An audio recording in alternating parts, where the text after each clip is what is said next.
Seriously कोई चीज़ ली जाती है तो इंशाल्लाह कामयाबी भी कहीं मिलेगी ज़रूर। तो मेरा नाम हाजी रफ़ीक मलिक है, मैं खौड़ा कॉलोनी गाजियाबाद में रहता हूँ। हमारा एक मदरसा है, मदरसा रहमानिया अरबिया कासिम उलूम। सन 89 से वो मदरसा चल रहा है। सन 88 में कॉलोनी कटी थी। सन 89 से मदरसा कायम है। 2000 से रजिस्टर्ड है, 2000 से रजिस्टर्ड है। मेरठ के अंदर पक्की रजिस्ट्री है। बिजली के कनेक्शन कॉमर्शियल दो लगे हुए हैं, लेकिन कोई हमें इत्तला नहीं। हम कमेटी में भी नायब सेक्रेटरी के ओहदा है हमारे पास, हमारे को कोई इत्तला नहीं, कोई मामला नहीं, कोई कभी किसी का कोई नोटिस नहीं। बड़े आराम से हमारे मदरसे में 300 बच्चियां पढ़ती हैं, जिनको 7 आलिमा पढ़ाती हैं, और बच्चे भी पढ़ते हैं जो बाहर के भी कम से कम उसमें 40 से 50 बच्चे पढ़ते हैं। अच्छी तरह से हम उम्दा तरीके की उसमें पढ़ाई भी करते हैं। मैं कंप्यूटर के हमारे मदरसे में लगे हुए हैं। अच्छी बिल्डिंग बनी हुई है, खूबसूरत बिल्डिंग लगी हुई है। हमारे लोगों ने इतनी बर्दाश्त करी है कि हमारे रोड पर नंगा नाच किया गया प्रशासन के होते हुए, जबकि 1000 पुलिस वाले वहाँ लगे हुए, सारे काम बढ़िया। एनकाउंटर पुलिस ने असद का भी कर दिया 72 घंटे के अंदर अंदर। फिर भी बाहर से लोग आ रहे हैं, कभी 500, कभी कुछ। बड़े बड़े रोडों पे गालियाँ दे रहे हैं कि इनको घर से निकाल लो, इनकी माँ बहनों को नू कर दो, ये कर दो, वो कर दो। इस तरीके का हमने अपनी लाइफ में, हमारी उम्र 57 साल की है, हमने कभी नहीं देखा इस हिंदुस्तान में। लेकिन हमारी कोई बात नहीं मानी। 11 बच्चे हमारे जो मदरसे पर डिपेंड थे, 11 बच्चे वो जिनका ना माँ था, ना बाप था, ना घर था, ना कोई था, 11 बच्चे वो बंद कर दिए मदरसे के अंदर, सील लगा दी गई है। लेकिन इंस्पेक्टर साहब ने 10 मिनट बाद पीछे के गेट से वो मदरसे के बच्चे निकलवा दिए। अल्लाह का करम और एहसान है कि उसने हमारे बुज़ुर्गों को, हमारे बड़ों को इतनी काबिलियत अता फरमाई कि वो कम से कम हमारी कौम के लिए सर जोड़कर आज ऐसी मीटिंग कर रहे हैं जिससे इंशाअल्लाह पूरे हिंदुस्तान में मुसलमानों को फैज़ पहुंचेगा। ऐसी हम मीडिया से भी उम्मीद रखते हैं। जो हमारे ऊपर जुल्म ढाए जा रहे हैं, उन जुल्मों से कुछ ना कुछ तो राहत इस मीडिया की प्रेस कॉन्फ्रेंस से ज़रूर मिलेगी, ऐसी हम उम्मीद रखते हैं। क्योंकि हमारे जो बड़े हैं वो इसको सीरियसली ले रहे हैं। जब सीरियसली कोई चीज़ ली जाती है तो इंशाल्लाह कामयाबी भी कहीं मिलेगी ज़रूर। तो मेरा नाम हाजी रफ़ीक मलिक है, मैं खौड़ा कॉलोनी गाजियाबाद में रहता हूँ। हमारा एक मदरसा है, मदरसा रहमानिया अरबिया कासिम उलूम। सन 89 से वो मदरसा चल रहा है। सन 88 में कॉलोनी कटी थी।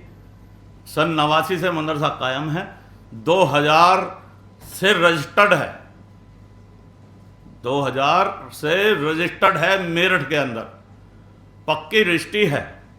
बिजली के कनेक्शन कॉमर्शियल दो लगे हुए हैं, लेकिन कोई हमें इत्तला नहीं। हम कमेटी में भी नायब सेक्रेटरी के ओहदा है हमारे पास, हमारे को कोई इत्तला नहीं, कोई मामला नहीं, कोई कभी किसी का कोई नोटिस नहीं। बड़े आराम से हमारे मदरसे में 300 बच्चियां पढ़ती हैं, जिनको 7 आलिमा पढ़ाती हैं, और बच्चे भी पढ़ते हैं जो बाहर के भी कम से कम उसमें 40 से 50 बच्चे पढ़ते हैं। अच्छी तरह से हम उम्दा तरीके की उसमें पढ़ाई भी करते हैं। मैं कंप्यूटर के हमारे मदरसे में लगे हुए हैं। अच्छी बिल्डिंग बनी हुई है, खूबसूरत बिल्डिंग बनी हुई है। लेकिन हमारे यहाँ एक हादसा हो जाता है। वो हादसा एक सूर्या चौहान है, उनका हादसा, एक लड़का मारा जाता है, उसका मर्डर हो जाता है।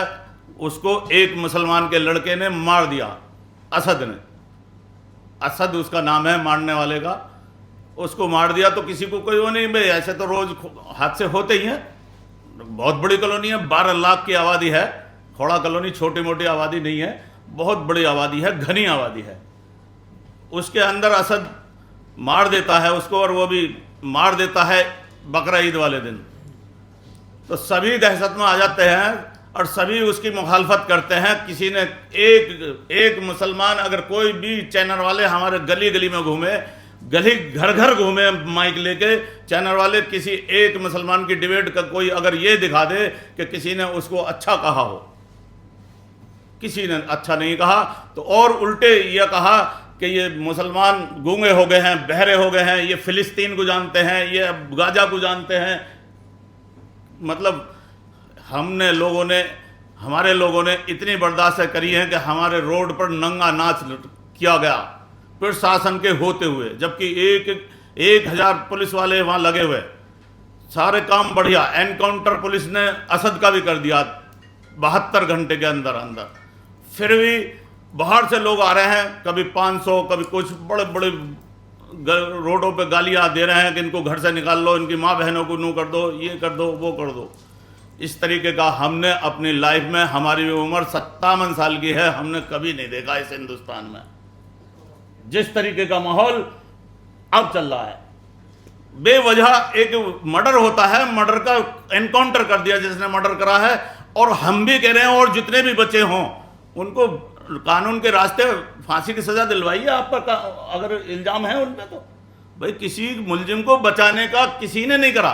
उसके बाद भी बिगर कोई नोटिस, बिगर कोई इत्तला, जबकि हम वहाँ अल्लाह के करम से इतने सक्षम हैं कि वहाँ का MP भी जानता है, MLA भी जानता है, थाना अध्यक्ष भी जानता है, DM भी जानता है, SP भी जानता है।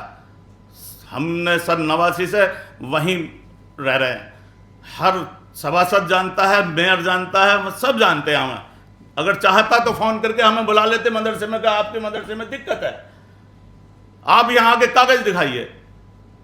हमें नहीं बुलाया और मदरसे पर सील लगवा दी। सील में 7 दिन का वक्त दिया है, हमने 7 दिन की बजाय 6 दिन में हमने हाई कोर्ट में दायर नदीम भाई और समीम भाई का हमसे कांटेक्ट हुआ, इनके थ्रू हाई कोर्ट में हमने रिट याचिका डाली है। अल्लाह आपसे दरख्वास्त है कि आप उन अधिकारियों को समझाएं कि भाई हमारे बच्चे बेघर हैं, हमारे बच्चे बिगर माँ बाप के वो पढ़ाई पढ़ रहे, उनको 11 बच्चों को बंद कर दिया। इतनी जल्दबाजी में बंद करा, इतनी जल्दबाजी किस काम की? भाई कानून है, कानून के तहत आप हमें बुलाते, हमसे पूछते हुए तुम पे कागज हैं या नहीं है। हम पे नहीं कागज थे तो सील लगा देते, तोड़ देते, हमें कोई एतराज थोड़ी। लेकिन जब हम ये कह रहे हैं सर हमारे कागज मदरसा 10 दिन की छुट्टी पे है, बकरा ईद की 10 दिन की छुट्टी थी, मदरसा बंद था, हम अपने घर सो रहे थे, हमें क्या पता मदरसे से उस मटर से क्या लेना देना। तो अब वो आए और आके उन्होंने मदरसा सील कर दिया। हमें किसी पड़ोसी ने फ़ोन करा, हम 5 मिनट में वहाँ पहुँच गए।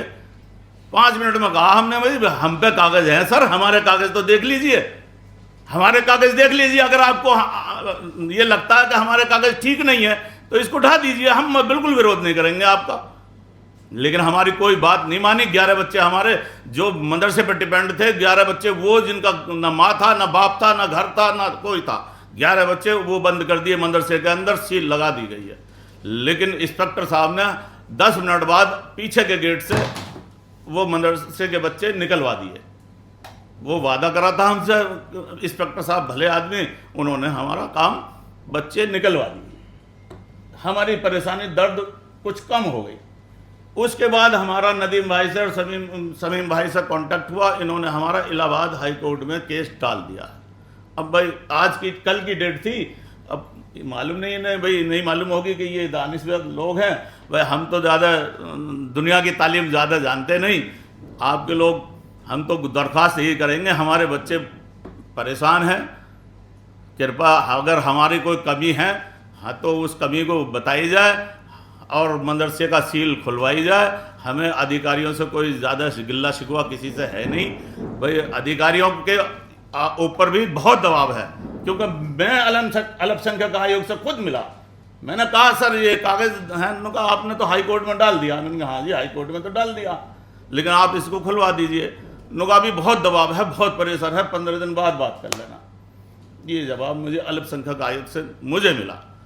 तो भाई मैं तो, आप इस हिंदुस्तान की आवाज़ हो, आपके सामने कभी ऐसा नौबत आई हो तो बता दो। जिस हालात में आज देश चल रहा है, उस हालात में एक ना कुछ आदमी जिसके ऊपर गुंडा एक्ट दुनिया भर की वो लग रही है धारा, वो आदमी रोड पे पुलिस प्रोटेक्शन के बीच में ये कह रहा है कि मुसलमानों को काट दो, मार दो, उन पर कुछ नहीं हो रहा है। एनएच से लगी हुई है उन आदमी पर जो वो डिमांड कर रहे हैं। तो मेरे कहने का मतलब यह है कि भाई अधिकारियों से, आप लोगों से गुजारिश है कि आप लोग अच्छी खबर चलाएं और हमारे मदरसे का सील खुलवाएं। बहुत बहुत मेहरबानी, शुक्रिया, खुदा हाफिज। नेशनल दस्तक की आपसे गुजारिश है कि अगर इसको बचाना चाहते हैं तो नेशनल दस्तक को सब्सक्राइब करने के लिए रेड कलर के सब्सक्राइब बटन को दबाएं, फिर बेल आइकन की घंटी दबाएं। नेशनल दस्तक को बचाने के लिए बहुत जरूरी है कि हर खबर को शेयर करें, लाइक करें, कमेंट जरूर करें।